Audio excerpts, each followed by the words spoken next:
Chegou aquele momento todo especial do programa Louvor e Paz e de Pregai. O momento de meditarmos na santa e gloriosa Palavra de Deus.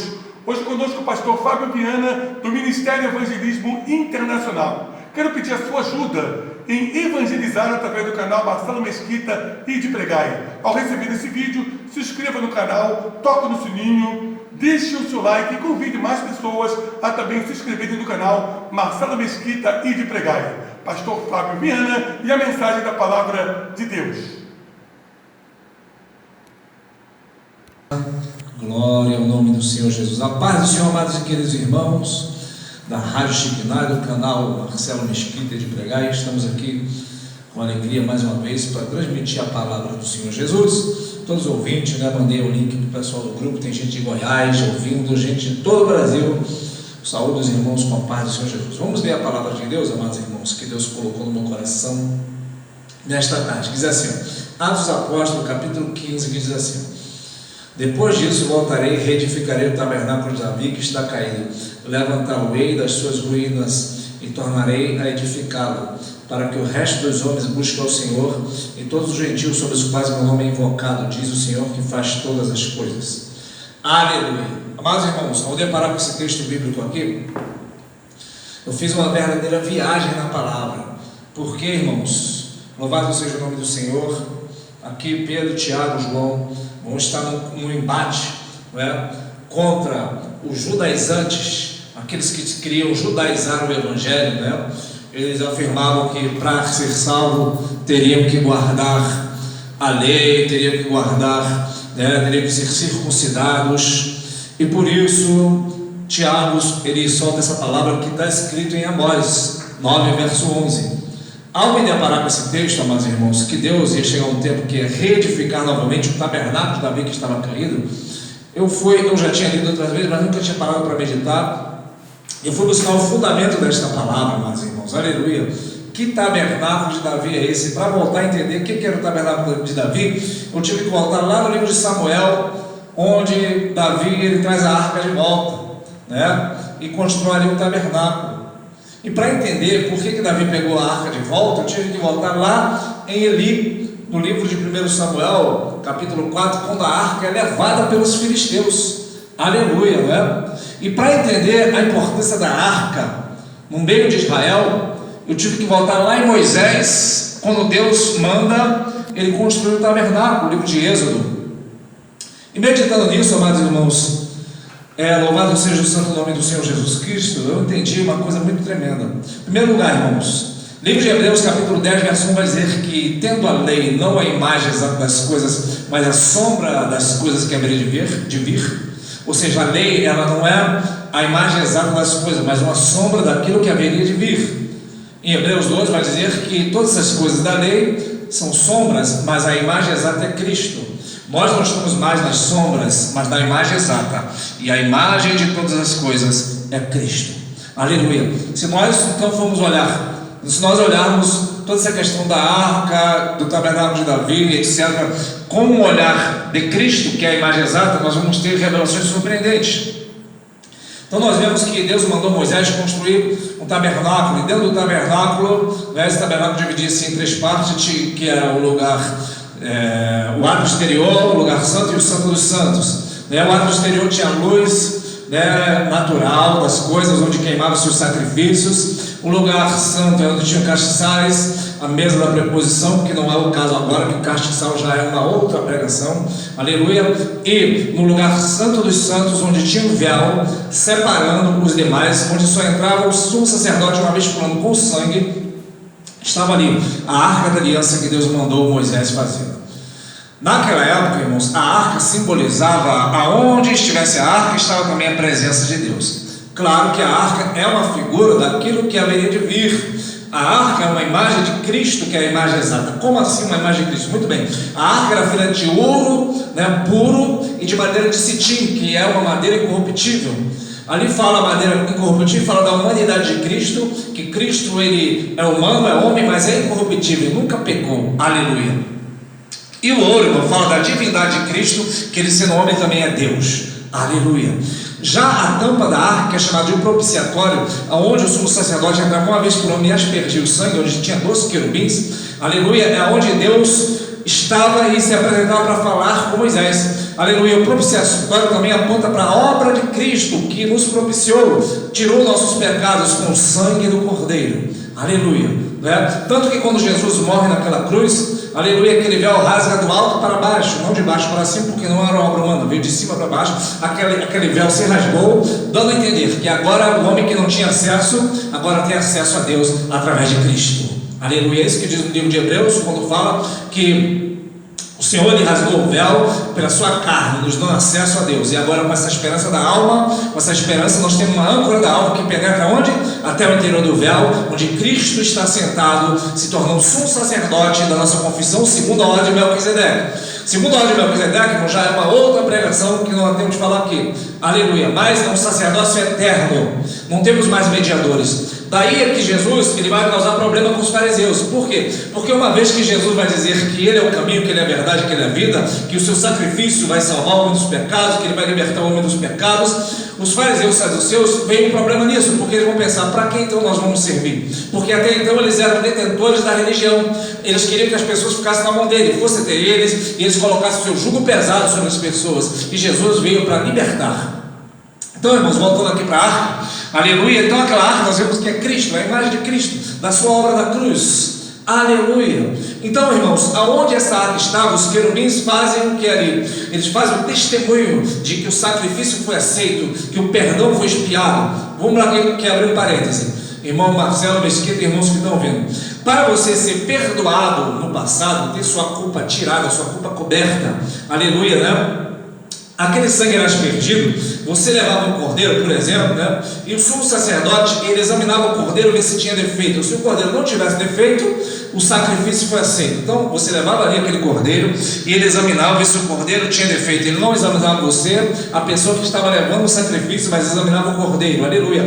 Uma vez que o cordeiro não tinha defeito, aleluia, o sumo sacerdote oferecia aquele cordeiro de sacrifício, aquela carne era queimada, o seu sangue, né, aspergido, e o sumo sacerdote te abençoava. Você está abençoado. Por quê? Porque o cordeiro, o sacrifício foi aceito. Hoje você é aceito através do cordeiro sem mácula, que é Cristo. Deus não está olhando para você para saber como você é merecedor ou não, e sim para o sacrifício que foi ofertado, e o sacrifício é Cristo. Hoje eu sou aceito por Deus, não por causa das minhas obras, por causa do sacrifício perfeito que é Cristo. Entenderam, amados irmãos? Aleluia.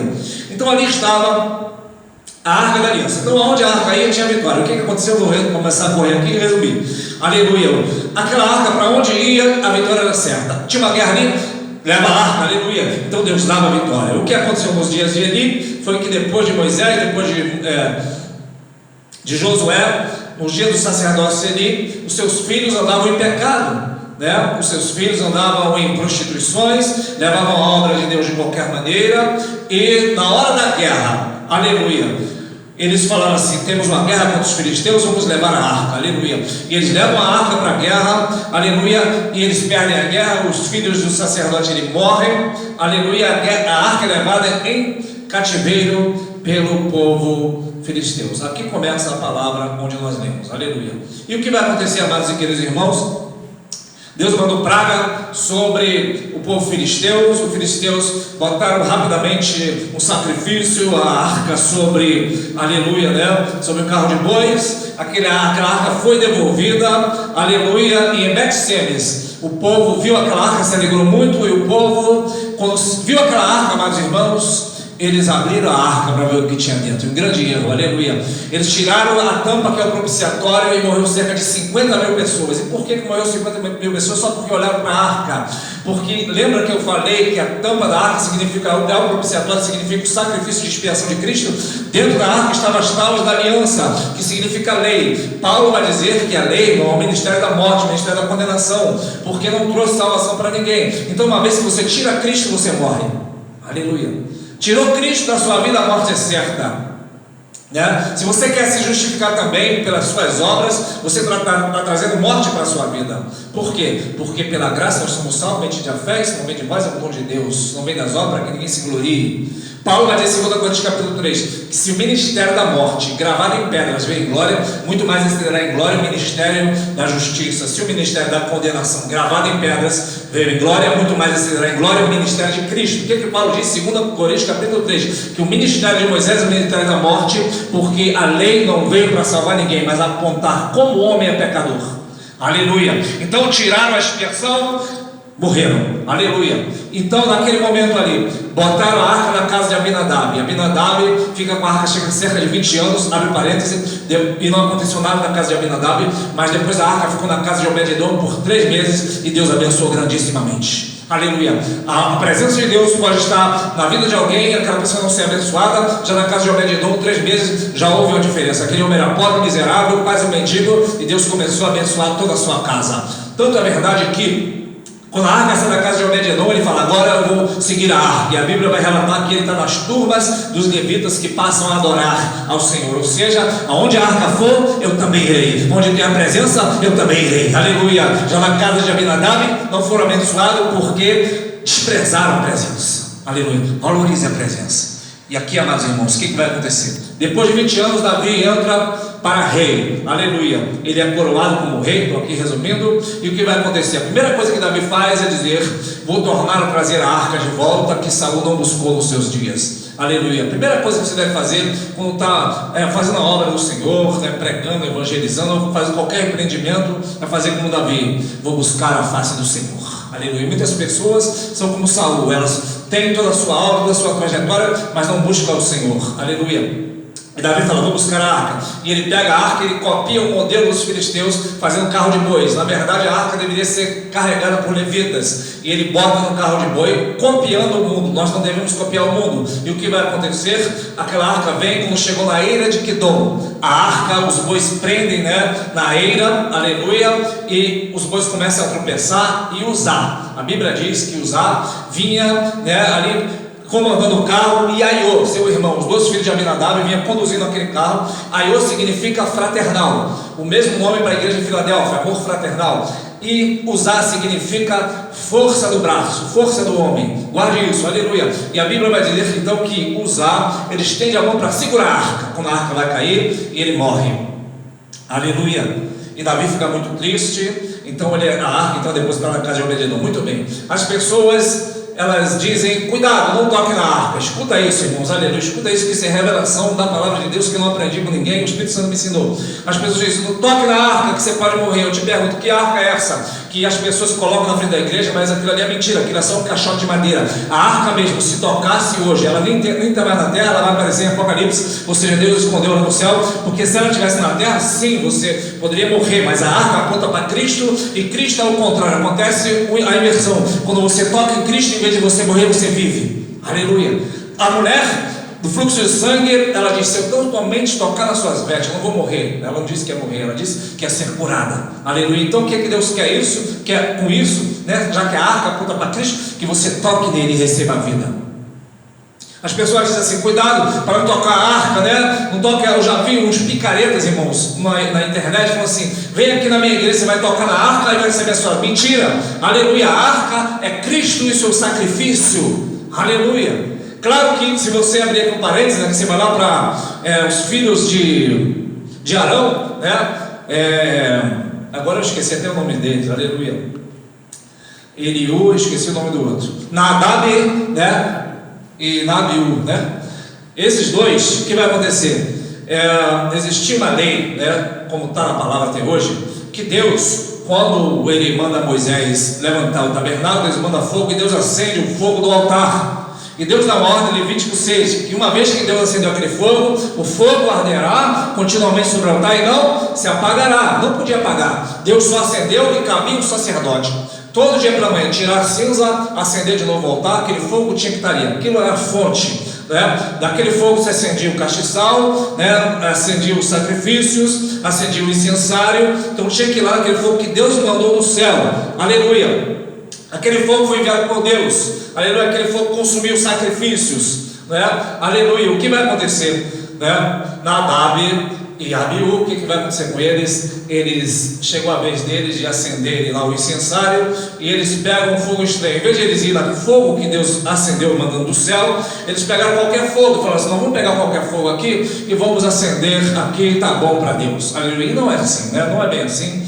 Nós temos que crer corretamente para sermos abençoados. Não se trata de você fazer o melhor. Você pode estar fazendo o melhor, mas crendo de forma errada. Vou te dar aqui um exemplo, né? O muçulmano faz o melhor possível, mas está crendo da forma errada. Por quê? Porque ele crê que se ele se matar, né, por exemplo, se explodir, ele vai dar sua própria vida. Está crendo com a grande fé, com o melhor possível, dando a própria vida, mas está crendo de forma errada. Aleluia. Então não basta você crer, né, dando o melhor, sim crer da forma correta. Aleluia.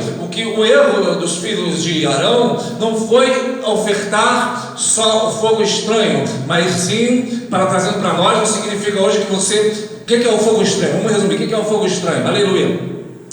Não é você chegar e a pessoa está falando de qualquer maneira. Não é isso. Claro, devemos fazer o melhor para Deus, porque para isso Jesus morreu, para purificar para si um povo seu especial, zeloso e de boas obras. Temos que ter zelo, né? Na carta da igreja de Éfeso, Deus vai dizer: ser pois zeloso e arrepende-te. Então Deus quer que tenhamos zelo, cuidado com as suas coisas. Mas o fogo estranho significa o seguinte nos dias de hoje: qual é o sacrifício queimado? De onde veio o fogo, irmão? Aleluia. O fogo, além de representar a presença do Espírito Santo, significa também, mais uma vez, para Cristo, porque é o sacrifício perfeito. O fogo, né, para não ser fogo estranho, é quando você tem justiças próprias, você não crê no sacrifício de Cristo, então você está criando sua própria maneira de buscar o fogo para acender. A Bíblia diz em Romanos capítulo 10, né, Paulo vai dizer: dou testemunho dos judeus que eles têm zelo de Deus, porém não têm entendimento, porquanto não conhecendo a justiça de Deus, querendo estabelecer sua própria justiça, não se sujeitaram à justiça de Deus, porque o fim da lei é Cristo para a justiça de todo aquele que crer.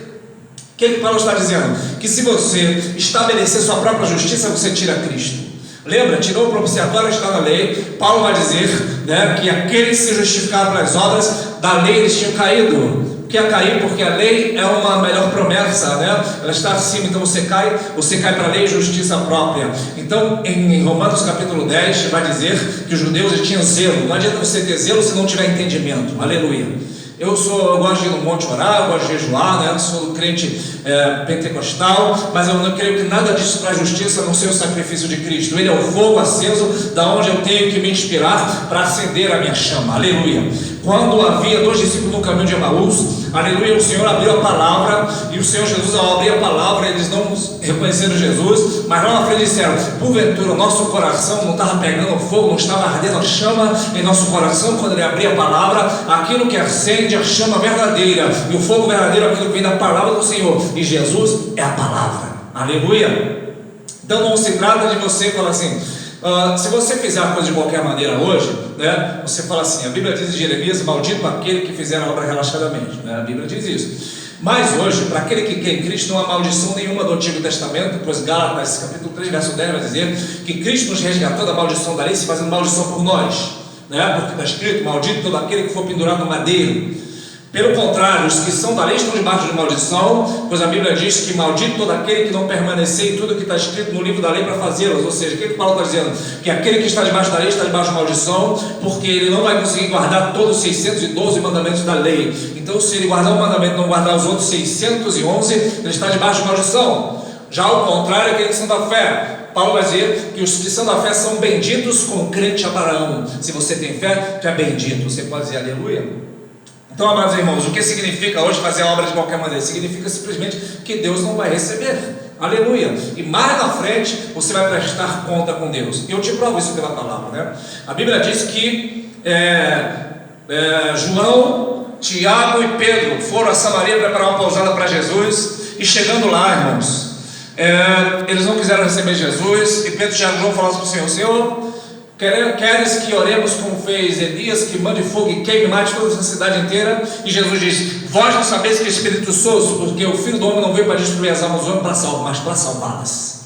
Jesus veio para te salvar. Tem crente aí achando: sou Elias, vou orar, ele vai matar todo mundo. Mentiroso e feiticeiro. Aleluia. Porque Jesus quer que você ore para quem te aborrece, abençoe os que te amaldiçoe, e se alguém te ferir no lado da face, oferece também a outra. Não paguei o mal, mas paguei o mal com bem. Por isso que a Bíblia vai dizer que Jesus é o ministério da vida, o ministério da justiça, não o ministério da morte, como o ministério de Moisés. Aleluia!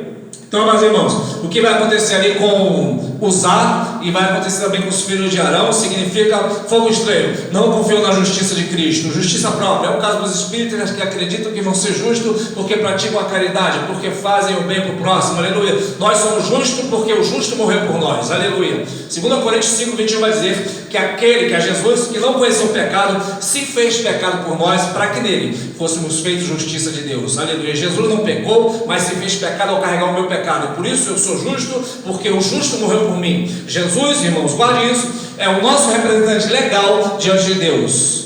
Um profeta é o representante de Deus diante dos homens, e o sumo sacerdote é o representante dos homens diante de Deus.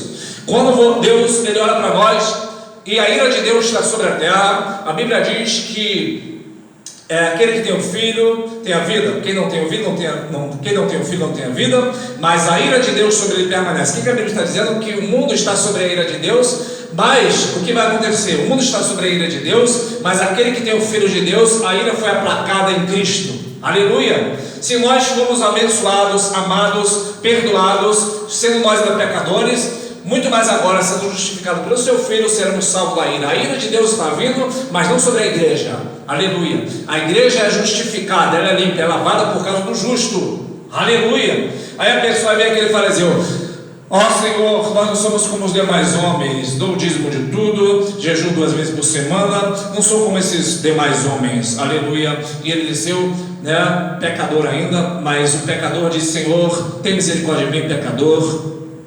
E Jesus justificou aquele. Para resumir, meus amados irmãos, nem chegou no versículo que nós lemos, para terminar, aleluia. O que vai acontecer depois? Davi vai fazer tudo conforme a palavra, vai pegar a arca de volta, e em vez de levar para o tabernáculo de Moisés, ele fez uma tenda simples e botou a arca, e os levitas adoravam, fez sacrifício um dia, não tinha mais aquele sacrifício contínuo.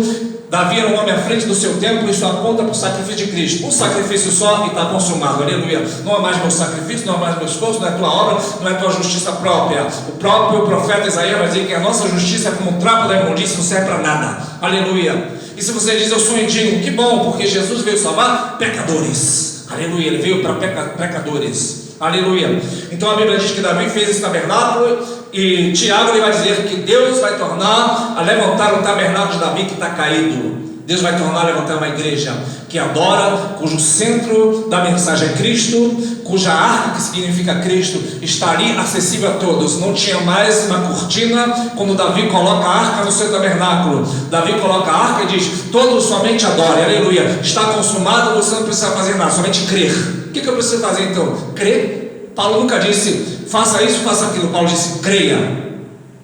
E o resultado das obras serão os frutos, A árvore, irmãos, você não precisa ficar falando lá: nasce a manga da mangueira, nasce a jaca da jaqueira. O fruto vem com o tempo, porque toda árvore boa produz bom fruto, e a árvore má não pode produzir bons frutos. Aleluia. Assim, a tenda de Davi, que o Senhor está restaurando, são tendas caídas. A tenda sou eu, a tenda é você, que Ele quer levantar, para que hoje Jesus habite de forma plena e gloriosa, e através da presença do Senhor Jesus, todos tenham acesso a Cristo e sua presença gloriosa. Amém, amados irmãos? Então Deus possa te abençoar. O Senhor quer restaurar o tabernáculo de Davi, que está caído, aleluia. Por que está caído? Porque em muitas igrejas Cristo não é mais o centro da mensagem. Pessoas pregam mensagem de uma hora e sequer falam do sacrifício de Cristo. Pessoas pregam, aleluia, suas próprias ideias, seu próprio entendimento, amam mais a palavra de Deus, onde fala de Elias, de Moisés, e não de Cristo. Quando Jesus estava, já estou terminando, varão. Quando Jesus sobe ali na montanha da transfiguração, aparecem Moisés e Elias. E o que vai acontecer? Aleluia, eles aparecem em glória. A Bíblia diz que eles conversavam acerca do sacrifício de Cristo que havia de cumprir em Jerusalém. Não conversavam sobre os milagres de Moisés, sobre os milagres de Elias, mas acerca de Cristo. Cristo era o assunto. E Pedro vai dizer: Senhor, bom, estamos aqui, deixa eu fazer 3 cabanas, uma para ti, uma para Moisés, uma para Elias. Então uma nuvem brilhante cobriu aquilo, e ouviu sua voz do céu e disse: este é meu filho amado, em que minha alma se compraz, a ele ouvi. Ou seja, Deus não vai falar: ouça Moisés, ouça Elias, mas vai falar: ouça meu filho, aleluia. Então falta hoje na igreja isso, ouvir a Cristo, aleluia. Cristo tem saído do centro da igreja. Quando João em Apocalipse ele tem a visão em Patmos, ao olhar para trás ele vê o Senhor Jesus num meio dos 7 castiçais. Ele é o centro da igreja, ele é o meio, aleluia, ele é o alfa, o ômega, ele é o centro. Ele não pode ser, irmão, alguém que de vez em quando vai na igreja, que fica do lado de fora batendo na porta, aleluia. Ele é o centro da igreja, o centro da mensagem. Ele está na igreja, ele é o corpo, a cabeça da igreja, a igreja é o seu corpo, aleluia. Então ele deve estar no meio, é o centro, aleluia, é o objetivo, é Cristo. O que tem acontecido hoje é que Cristo tem ficado em algum lugar lá de fora, aleluia. Cristo tem ficado em segundo plano, fazem festa, fazem qual é aquele negócio? Eles fazem convenção, fazem eventos grandes, né? E botam uma placa lá, grande evento, não sei de que lá, e Jesus, aleluia. Jesus, ele é a arca, irmão, ele é a presença. Assim como Saul, ele reinou sem a arca, tem pessoas fazendo a obra sem a presença, sem Jesus, irmão, aleluia. Jesus disse: sem mim nada podereis fazer. Jesus tem que ser, irmão, aquele que é o principal da obra, aleluia. Paulo não vai dizer que nós pregamos isso ou aquilo, Paulo vai dizer: nós pregamos a Cristo, aleluia. Eu creio no batismo com o Espírito Santo, pela misericórdia base com o Espírito Santo, mas Paulo vai dizer: não me envergonho do Evangelho de Jesus Cristo, porque ele é o poder de Deus, o poder de Deus para a salvação daquele que crê está no Evangelho. Porque nele se descobre, no Evangelho se descobre a justiça de Deus de fé em fé, como está escrito: mas o justo viverá da fé. Ou seja, fé do princípio ao fim, aleluia. O poder de Deus é o Evangelho, é a palavra do Senhor. O poder de Deus não está no grito, no pulo, embora eu creia no mover de Deus, né? Creio nos dons espirituais, aleluia, mas o poder está no Evangelho. O Evangelho é o poder de Deus para a salvação daquele que crer, aleluia. Então, outra coisa que não seja o Evangelho, Paulo vai dizer que se alguém pregar outro Evangelho que não seja o Evangelho de Cristo, que seja anátema, aleluia. É o único momento que Paulo vai amaldiçoar alguém, né? E Jesus também. Jesus vai dizer que só em Apocalipse, se alguém aumentar, né, virá uma praga sobre ele. Se alguém diminuir, perderá a sua parte da vida.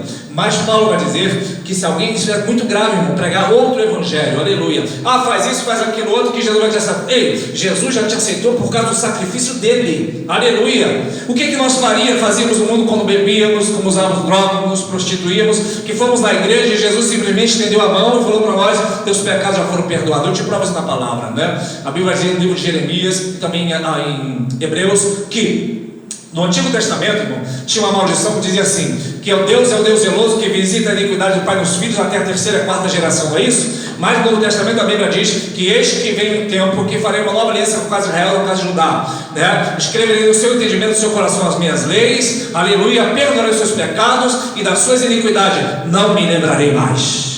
Quando eu cheguei na igreja de pecado, o pregador olhou para mim e falou assim: dos teus pecados eu não me lembrarei mais. Eu não entendi direito, mas apenas pensei que é por causa que Jesus, né, é bonzinho, é perdoador. Não, mas é porque ele já derramou sangue. A sua obra diz que ele está consumado, aleluia. Ele já derramou sangue. Agora você vai e faz discípulos. Não adianta você se fazer discípulo, né, se você não crê em Cristo. Ah, mas Romanos 12 vai dizer, né, não vos conformei com este mundo, mas transformai-vos. A Bíblia não diz para você transformar os outros, mas diz para você se transformar a si mesmo. Porque como você vai transformar os outros se você não foi transformado ainda, né? A Bíblia fala sobre arrependimento. E arrependimento no grego é a palavra chamada metanoia, que significa mudança de mente. Se arrepender dos pecados não é chorar, né?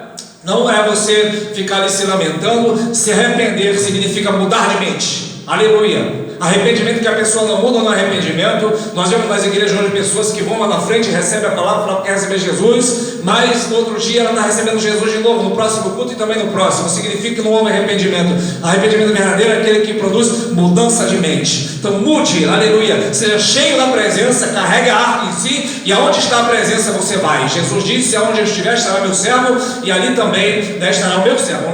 Onde eu estiver estará meu servo, aleluia. Aonde Jesus vai, esteja também.